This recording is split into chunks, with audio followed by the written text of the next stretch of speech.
খগেন আছে সাথে, শিবাস্ত্র হাতে, ডাকাতার কঙ্কাল আবার নতুন রূপে, রহস্যে ঘেরা ম্যাজিকে ভরা, ভূতেদের সাম্রাজ্য দেখবি যে তোরা।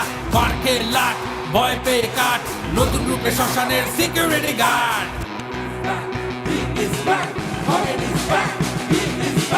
জাদু মন্ত্র সবটা মিলে নেয় আজ বিচার সভায়, মহারাজ খগেন আবার আসছেন, শুরু হোক নতুন অধ্যায়।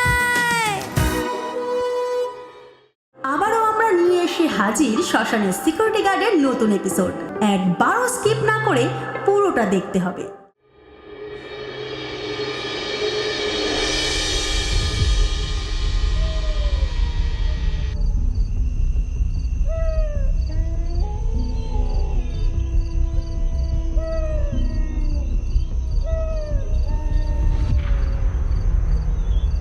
মহারাজের লইগা আগে কখনো এত চিন্তা হয় নাই গো। হ্যাঁ, বিজাগ লোকটা ভালো না তো না, তবে কি ডাকাত আমরা জামু, মহারাজের নির্দেশ ছাড়া গেলে মহারাজ রেগে যাবেন গো।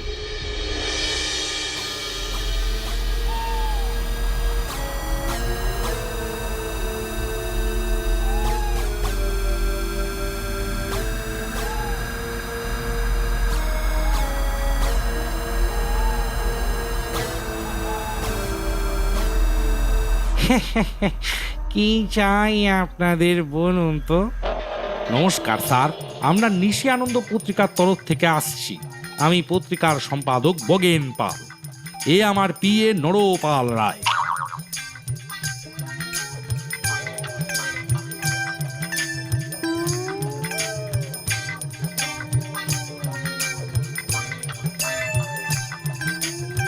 আপনার জেলার থাকাকালীন আপনি অনেক ভয়ঙ্কর অপরাধীর জীবনে আমূল পরিবর্তন করতে সক্ষম হয়েছেন বলে আমরা জানি। আমরা আপনার সেই মহান কাজকর্মের উপর একটা বিশেষ নিবেদন করে আমাদের সংবাদপত্রে দিতে চাই। তা বেশ, আমি বলে যাচ্ছি, আপনারা লিখে নিন। আপনি বলুন, রেকর্ডে লেখা হয়ে যাবে। তা বেশ, চ্যাট জিপিটি, তাই তো? ইয়াস। তবে স্যার, একটা রিকোয়েস্ট আছে। এই প্রতিবেদনের সাথে সম্পর্কিত এই জেল ও বন্দীদের সাথে একটু যদি সাক্ষাৎ করান তাহলে ভালো লাগবে। কি ব্যাপার, এটা তো বেশ নয়। এসেছো আমার ইন্টারভিউ নিতে, তাহলে আবার বন্দীদের সাথে কি দরকার? ঠিক আছে, যদি অসুবিধা থাকে তাহলে থাক, আপনি শুধু আপনার কথাই বলুন। তা বেশ, এই হলো কথা। আচ্ছা, তাহলে শুরু করি কথা।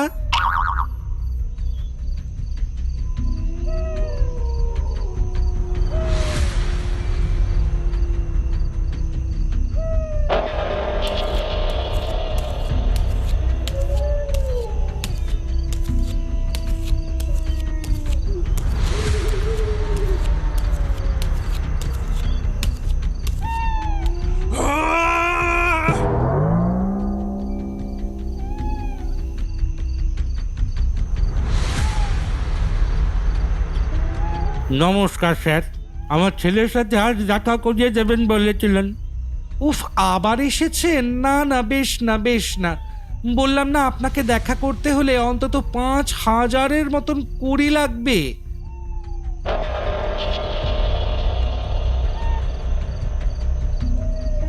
ও স্যার, তার মানে কারোর সাথে দেখা করতে গেলে পারাপারের কুড়ি দিতে হবে? তা বেশ দিতে হয়, ওই আর কি। এইসব ছাপবি নাকি? এখানেই তাহলে ঢুকিয়ে রেখে দেব। আরে না ভিসাক বাবু, আমরা তো শুধু নিউজ কভার করতে চাই। শুধু একজন বন্দির সাথে দেখা করালে আমরাও 5,000 করে দেব। তা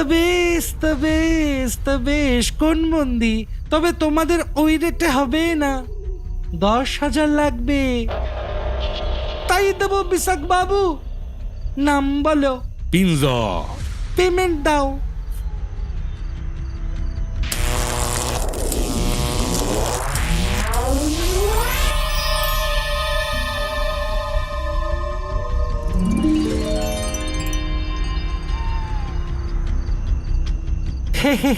তা বেশ, তা বেশ, তা বেশ, চলুন আপনাদের পিঞ্জরের সাথে দেখা করিয়ে আনি।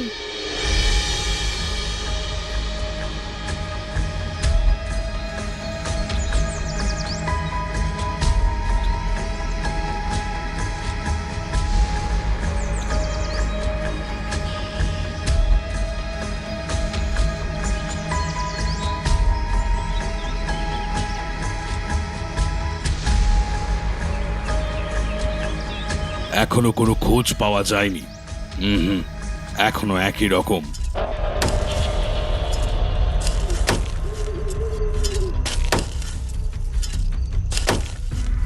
তা বেশ, তা বেশ, তা বেশ, এই যে পিঞ্জর।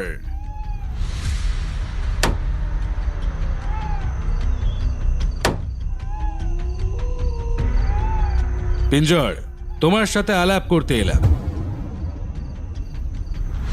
কি চাস তোরা কারা? আমার সাথে কেউ দেখা করতে আসে না। তুমি এখানে কেমন আছো পিঞ্জর? কোনো অসুবিধা হচ্ছে না তো?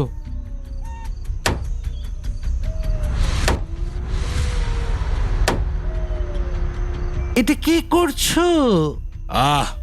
লেবারদের উদয়স্থ খাটনি। সত্যি তাদের জীবনের কোনো মূল্য নেই।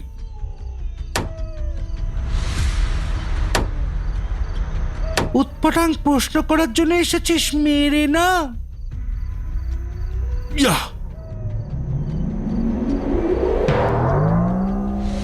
পিঞ্জর, জীবন এবং মরণের পরে সেই দমবন্ধ অবস্থা থেকে লেবারদের মুক্তি নেই। আর যারা বিদ্রোহ করে তারা অনেকটা তোমার মতো কষ্ট পায়। এই তো সেদিন কত লোক একটা বিরাট বিল্ডিং ভেঙে মারা গেল। একটা দৈত্য এসে সব শেষ করে দিচ্ছে। একটা সুপারভাইজার মারা গিয়েছে।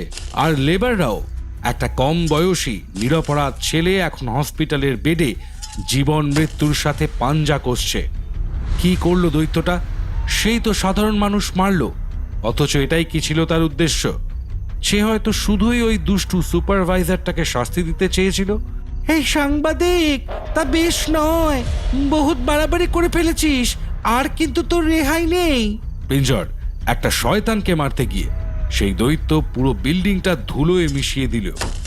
শয়তান মরল, কিন্তু তার সাথে কতগুলো তাজা প্রাণ শেষ হয়ে গেল বলতো? এক সময়কার একনিষ্ঠ সৎ ছেলেটা কি এটাই করতে চেয়েছিল তার জীবনে? তুমি জানো যে ছেলেটা হাসপাতালে শুয়ে আছে কোমায়, তার কোনো দোষ ছিল না। জানি এক সময়কার সৎ ভালো মানুষ উপরতলার অত্যাচার ও সহকর্মীদের অসহযোগিতায় হয়ে উঠেছে এক বিদ্বেষী দানব। অনেক হয়েছে, কে আছি? সেই লোক দুটোকে জেলের বাইরে ছুঁড়ে ফেলে দে, ফেলে দে ছুঁড়ে। সেই বন্ধুটা যে ছিল কাজের জুড়িদার, তার সেই মর্মান্তিক মৃত্যুতে ভেঙে পড়া ছেলেটা চেয়েছিল লেবারদের উন্নতি, একটু ভালো সরঞ্জাম, তাই না? কোথায় গেল, কোথায় গেল সেই বিবেকবান ছেলেটা? বাবা মায়ের চোখের জল ফেলতে বাধ্য করা দানবটা আর সেই লোকটা কি এক? সমাজের শুধু খারাপটাই কি সে দেখলো? ভালো কি কিছুই নেই তার কাছে? এইসব কথা আমাকে বলছিস কেন? বিরক্ত করছিস কেন? চলে যায় এখান থেকে। এই মার শালাদের, মার পিঞ্জর, মার শালাদের। আমি এসেছি সেই ছেলেটার কাছে, তারই মতো আরেকটা ছেলের প্রায় শেষ হতে বসা জীবনের ভিক্ষা চাইতে। ভিক্ষা দেবে না পিঞ্জর? আমায় খেপাস না, মেরে দেবো কিন্তু। চলে যা। তুমি হেরে যাচ্ছ পিঞ্জর, নিজের কাছে। সব শয়তান, সব বিশ্বাসঘাতক। কোনো শালাকে ছাড়া উচিত নয়, কাউকে না। জনা, দেখলে নরকঙ্কাল, আমি ঠিকই ভেবেছিলাম। একদম ঠিক মহারাজ। এই দুটোকে সবচেয়ে অন্ধকার সেলে ঢুকিয়ে দেন। আমাদের নয়, বিষাদকে ঢুকিয়ে দাও। ঝটপট যাও।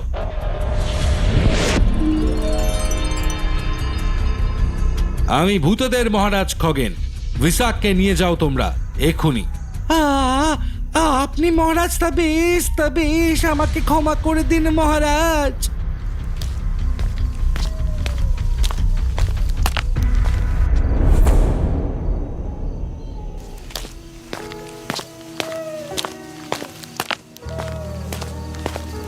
চলো জনা, সেই ছেলেটিকে বাঁচাতে হবে তো। ওর বাবা মায়ের কাছে ফেরত দিতে হবে যে। আমার বন্ধুকে মারার কিছুদিন পর প্রতিবাদ করার অপরাধে হরিশ সুপারভাইজারের প্ররোচনায় আমাকে পিছন থেকে ধাক্কা মেরে ফেলে দেয় এক বিশ্বাসঘাতক লেবার। বিল্ডিং এর একটা চাঙড় আমার মাথায় লেগে মাথা ফেটে যায় আমার। তারপর আমার মৃত্যুটাকে দুর্ঘটনা বলে চালিয়ে দেয়। অপঘাতে মরে তরতাজা যুবক জনার্দন হয়ে যায় প্রেত জনা। আমি তাই ক্রোধের আগুনে জ্বলে উঠি, প্রতিহিংসা নিই। হরিশ মরে, কিন্তু তার সাথে মরে আরো অনেক প্রাণ। তুমি চলো আমাদের সাথে, ছেলেটাকে যে বাঁচাতে হবে। চলুন। Incoming the superpower, Mr. Cogan. Cogan incoming. The king is here. The king is here.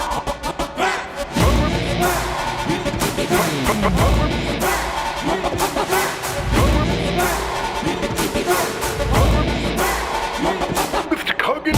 এইবারেও তাহলে মহারাজের জয় হইল। আইসা মহারাজ, আপনি বুঝলেন কি করে যে পিঞ্জরি জনা?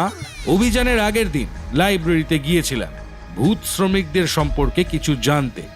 খুঁজে পাই 2023 সালের ফেব্রুয়ারি মাসের দুর্ঘটনা।